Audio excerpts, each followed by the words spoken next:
Povo de Deus amado, e aí galera, tudo bem com vocês? Hoje nós vamos falar sobre a igreja de Filadélfia. Nós estamos quase acabando esse estudo sobre as 7 igrejas do Apocalipse. Nós estamos já na penúltima igreja, a igreja de Filadélfia. E aí nós hoje vamos estar falando lá em Apocalipse 3, de 7 a 13. Filadélfia ministrava uma das menores cidades da Ásia Menor. Não obstante, desempenhava um grande ministério, porque confiava num grande Deus. E ao anjo da igreja que está em Filadélfia escreve: isto diz o que é santo, o que é verdadeiro, o que tem a chave de Davi, o que abre e ninguém fecha, e fecha e ninguém abre. Conheço as tuas obras, eis que diante de ti pus uma porta aberta e ninguém a pode fechar. Tendo pouca força, guardaste a minha palavra e não negaste o meu nome. Eis que eu farei aos da sinagoga de Satanás, aos que se dizem judeus e não são, mas mentem, eis que eu farei que venham e adorem prostrados a teus pés, e saibam que eu te amo. Como guardaste a palavra da minha paciência, também eu te guardarei da hora da tentação que há de vir sobre todo o mundo, para tentar os que habitam na terra. Eis que venho sem demora. Guarda o que tens, para que ninguém tome a tua coroa. Ao que vencer, eu farei coluna no templo do meu Deus, e dele nunca sairá, e escreverei sobre ele o nome do meu Deus, e o nome da cidade do meu Deus, a nova Jerusalém que desce do céu do meu Deus, e também o meu novo nome. Quem tem ouvidos, ouça o que o Espírito diz às igrejas. Um grande Deus, queridos, um grande Deus. E Filadélfia era essa igreja. Ela era uma igreja inserida numa cidade pequena, e a gente vai entender um pouquinho sobre o cenário. Filadélfia era pequena se comparada a Éfeso e Esmirna, menor em prosperidade, indústria e prestígio, estrategicamente posicionada para causar grandes impactos às outras. 3 características importantes ela tinha: localização, localização e localização. O que a igreja tinha de importante era a sua localização. Pela localização, era o maior eixo de comunicação a todas as partes do mundo conhecido. Então, por causa da sua localização, ela era influente. E isso era a característica que ressaltava a cidade de Filadélfia. Ela era conhecida como o Portão do Leste ou como o Portão do Oriente. Ela era perfeitamente situada. Nela encontrava-se os reinos da Lídia, Mísia e Frígia. Estava na confluência das melhores estradas. Construída sobre uma elevada montanha, era uma fortaleza natural, vulnerável a vulcões e terremotos. E esse era o problema da cidade de Filadélfia. Em 17 a.C., um terremoto a devastou. Então, o que Filadélfia tinha, na verdade, de característica predominante, que era a sua localização, também era a sua fragilidade. Porque ao mesmo tempo que ela estava bem situada, bem localizada, que fazia dela uma cidade perfeitamente situada e influente e também uma fortaleza natural, ao mesmo tempo, por causa da sua localização, ela era vítima de vulcões e terremotos, até que um terremoto a devastou em 17 a.C. E aí Jesus, ele se apresenta para essa igreja, para uma igreja que está dentro desse contexto, né? A mensagem de Jesus à igreja, ela é contextualizada. Jesus conhecia a igreja e a cidade. Ele fazia uma leitura das escrituras e também do povo. Sua mensagem era absolutamente pertinente e contextualizada. Ele falava uma linguagem que o povo podia entender. Ele criava pontes de comunicação. Jesus era assim.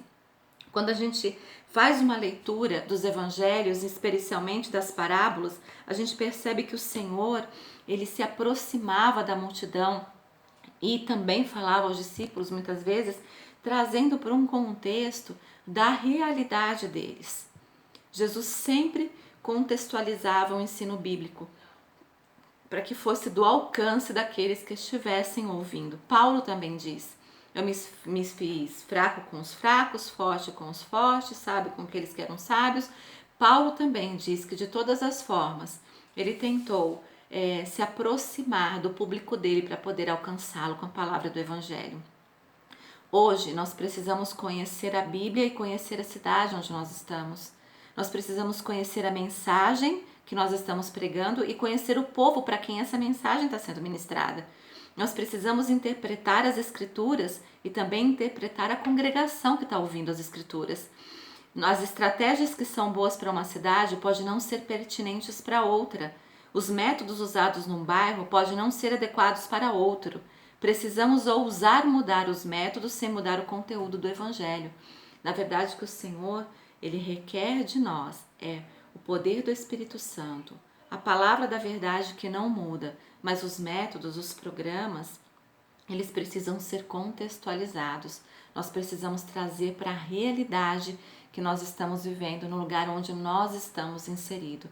Então, pensando que cada um de nós é um missionário aonde nós estamos plantados, seja na nossa casa, na nossa igreja local, no nosso bairro, no nosso trabalho, na nossa cidade, na nossa nação, ou se somos enviados a outras nações, nós precisamos trazer o Evangelho que não muda. O Evangelho é imutável, nós vamos pregar a palavra da verdade, mas nós precisamos contextualizá-la para que ela alcance o maior número de pessoas possíveis. De maneira alguma perverter a palavra ou acrescentar um tio, qualquer coisa nessa direção não é permitido pelo Senhor. Mas ministrando a palavra, a verdade da palavra, com métodos e programas diferentes, nós podemos alcançar muitas vidas para Jesus. Jesus fazia isso, ele contextualizava, ele trazia para a realidade. Ele começa a se apresentar, ele diz, eu sou a porta das ovelhas. Eles entendiam quem era a porta das ovelhas. Eu sou o pão da vida, pão era uma realidade para eles.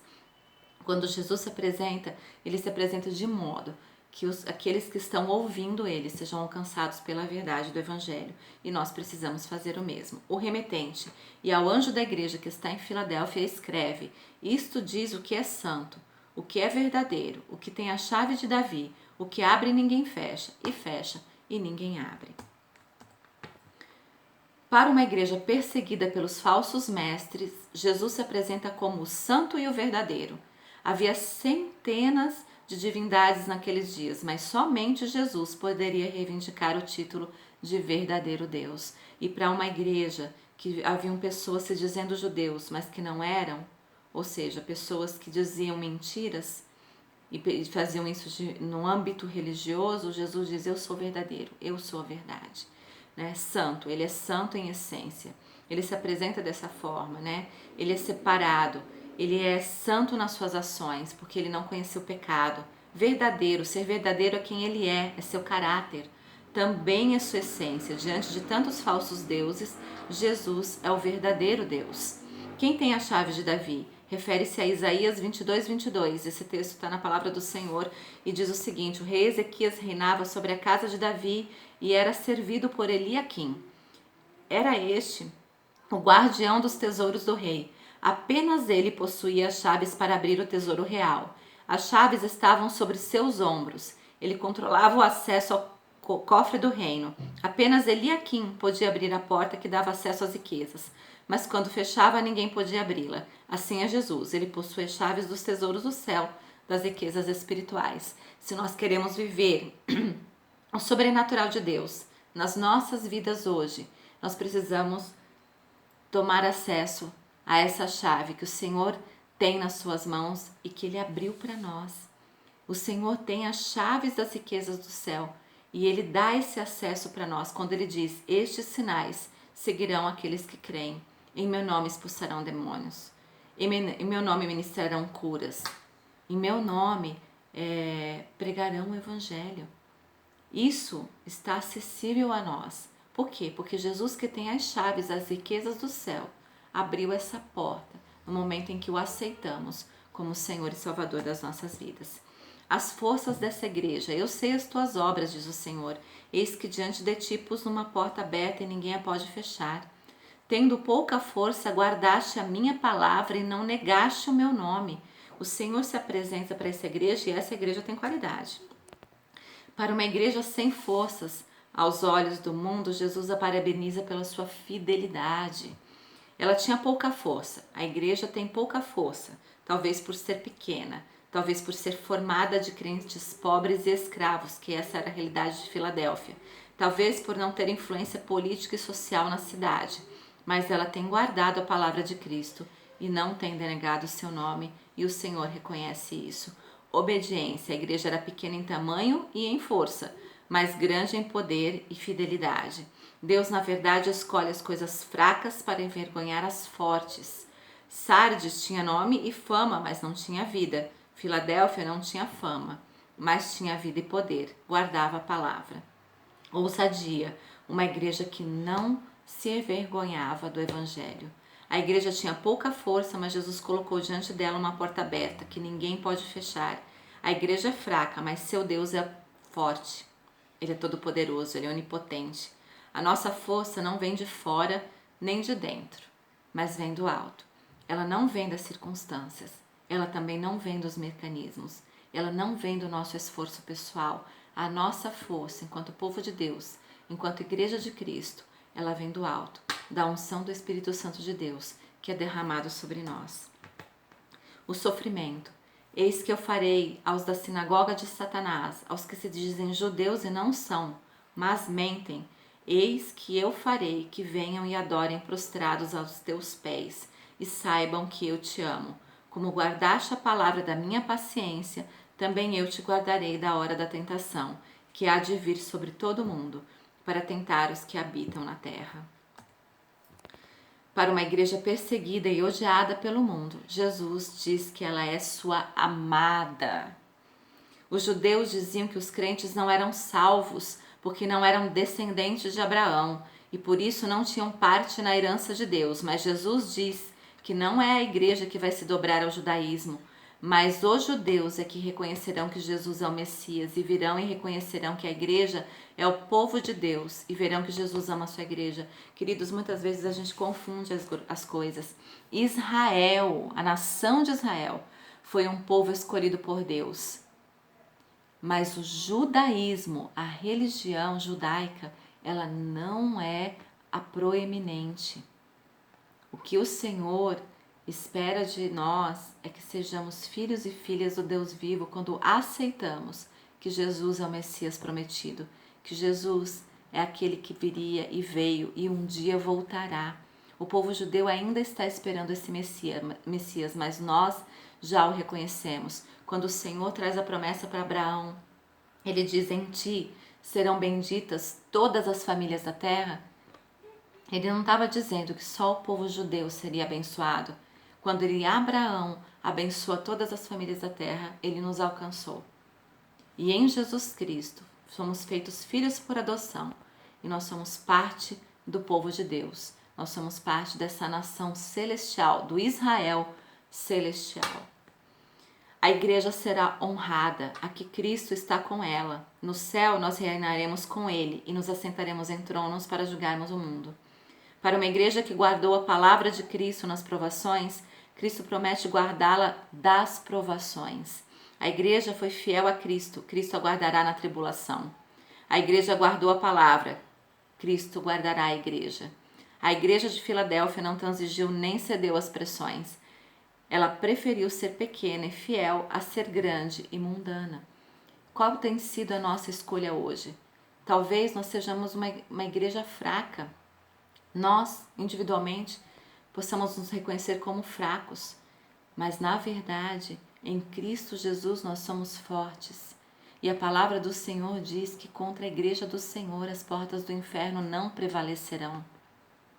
Então nós precisamos entender que a nossa força vem do alto, ela vem do Senhor. A promessa, Jesus usa nesta carta três símbolos que regem toda a mensagem: uma porta aberta, a chave de Davi, a coluna no santuário de Deus. É colocada diante da igreja uma porta aberta que ninguém pode fechar. Cristo é chamado como aquele que tem a chave de Davi, e enquanto vencedor é feita uma coluna no santuário de Deus. Porta aberta, a primeira porta aberta, queridos, é a oportunidade da salvação. Jesus disse em João 10:9 que ele é a porta da salvação, da liberdade e da provisão. Ele também usou essa figura no Sermão do Monte: entrai pela porta estreita, larga é a porta e espaçoso o caminho que conduz para a perdição, e são muitos que entram por ela, porque estreita é a porta e apertado o caminho que conduz para a vida, e são poucos os que acertam com ela. Segunda, porta aberta é a oportunidade da evangelização. Quando Paulo ficou 3 anos em Éfeso pregando o reino, ele disse: se abriu para mim uma porta ampla e promissora. 1 Coríntios 16, 9. Quando estava preso em Roma, apesar de já ter resultados tão fantásticos, conforme relato de Filipenses 1, ele pede à igreja: orem também por nós, para que Deus abra uma porta para a nossa mensagem, a fim de que possamos proclamar o mistério de Cristo. Queridos, pensa nisso. O Senhor abriu portas para nós. Nós temos acesso ao sobrenatural de Deus, como dissemos lá atrás. E nós temos acesso à salvação e à evangelização, queridos. O Senhor abriu essas duas portas, a porta da oportunidade da salvação e a porta da oportunidade da evangelização. E o povo de Deus é convidado a adentrar nessas portas e usufruir daquilo que o Senhor deseja fazer em nós e através de nós. A chave de Davi. Jesus tem em suas mãos toda a autoridade. Quem tem as chaves tem a autoridade. Jesus tem não apenas as chaves da morte e do inferno, como está lá em Apocalipse 1,18, mas também tem a chave de Davi, a chave da salvação e da evangelização. Ninguém pode entrar até que Cristo tenha aberto a porta. Nem pode alguém entrar quando ele a fecha. Se a porta é símbolo da oportunidade da igreja, a chave é símbolo da autoridade de Cristo. A porta, ela é uma oportunidade para a igreja, mas a chave demonstra que só quem tem autoridade é o Senhor Jesus para fazer a obra em nós e através de nós. É Ele quem abre a porta, é Ele quem abre as portas de oportunidade diante de nós. Jesus tem em suas mãos a chave da salvação. Ninguém senão Jesus pode abrir a porta da salvação. A chave está na mão de Cristo e não de Pedro. Jesus, na verdade, disse à pedra, que é Pedro: dar-te-ei as chaves do reino dos céus. Mateus 16, 19. E Pedro usou-as. Foi por meio da sua pregação que os primeiros judeus foram convertidos no Pentecostes. Pedro era um até o Pentecostes. Depois do Pentecostes, da descida do Espírito Santo, Pedro prega e mais de 3.000 pessoas se convertem ao Senhor Jesus. Por quê? Porque Pedro continua sendo Pedro, mas a chave da autoridade que estava na mão de Jesus, ele deu a Pedro, e Pedro tinha autoridade para pregar o Evangelho. O Senhor está dando para nós também uma chave com autoridade para pregar com ousadia o Evangelho do Senhor Jesus Cristo. Jesus tem a chave da evangelização. Precisamos compreender a soberania de Cristo na realização da sua obra. Há portas abertas e portas fechadas. Quando ele abre, ninguém fecha, e quando ele fecha, ninguém abre. Ninguém pode deter a igreja quando ela, pelas portas que o próprio Senhor Cristo abriu, avança. Cristo tem as chaves e abre as portas. Tentar entrar quando as portas estão fechadas é insensatez. Deixar de entrar quando estão abertas é desobediência. E nós, como igreja, precisamos estar atentos a isso. A coluna no templo de Deus. Coluna é símbolo de segurança e força. Coluna é o que sustenta.